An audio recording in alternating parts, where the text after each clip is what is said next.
খেলনা নিয়ে যাইতেছেন আপনারা? আসবে একটু পরে আবার আসবো।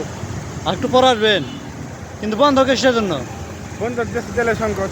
তাহলে সংকটের কারণে তেল দিতে আছে কম দেয়, 200 টাকা তেল দিলে তার হয় না।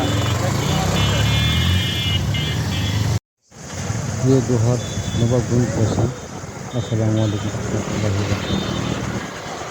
আপনারা যারা এই মাঝরিকান্তা ফিলিং স্টেশন থেকে তেল ভরতে যান, অবশ্যই মাথা খেয়াল রাখবেন দুপুর 2টা থেকে 5টা পর্যন্ত বন্ধ থাকে। যারা তেল ভরেন তারা নামাজের সময় এবং রেস্টের সময় থাকে। এই ঘন্টার ভিতরে আপনারা কখনোই ওখানে ভিড় জমাবেন না। এই দেখতে পাচ্ছেন এখানে যত ভিড় হয়েছে শুধু একটাই কারণ, 2টার পর থেকে 5টা পর্যন্ত এই লাইন ধরে থাকে। এই সময়টায় আপনারা ভিড় জমাবেন না, এর আগে পরে আপনারা এখান হতে তেল ভরবেন। 5টা বাজলেই তারা এই তেলের পাম্প খুলে দেয়, 5টার পর থেকে ভরতে পারবেন। 2টার আগে ভরতে পারবেন, কিন্তু 2টা থেকে 5টা পর্যন্ত বন্ধ থাকে। ধন্যবাদ। খেলনা নিয়ে যাইতেছেন আপনারা? আসবে একটু পরে আবার আসবো।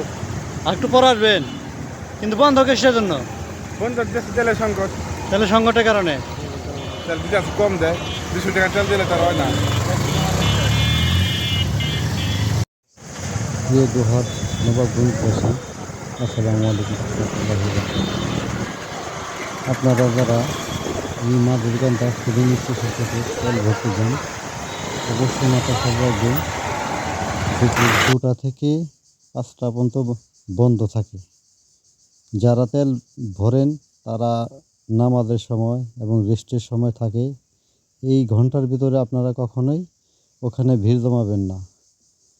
এই দেখতে পাচ্ছেন এখানে যত ভিড় হয়েছে শুধু একটাই কারণ, 2টার পর থেকে 5টা পর্যন্ত এই লাইন ধরে থাকে। এই সময়টায় আপনারা ভিড় জমাবেন না, এর আগে পরে আপনারা এখান হতে তেল ভরবেন।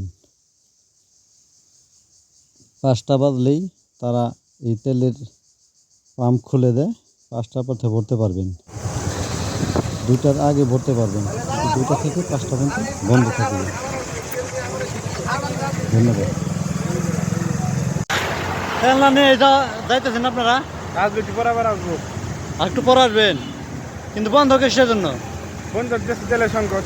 তাহলে সংকটের কারণে তেল দিতে আছে কম দেয়, 200 টাকা তেল দিলে তার হয় না। প্রিয় জোহার, নবাবগঞ্জ বাসী, আসসালামু আলাইকুম রহমতুল্লাহি ওয়া বারাকাতুহু। আপনারা যারা এই মাঝরিকান্তা ফিলিং স্টেশন থেকে তেল ভরতে যান,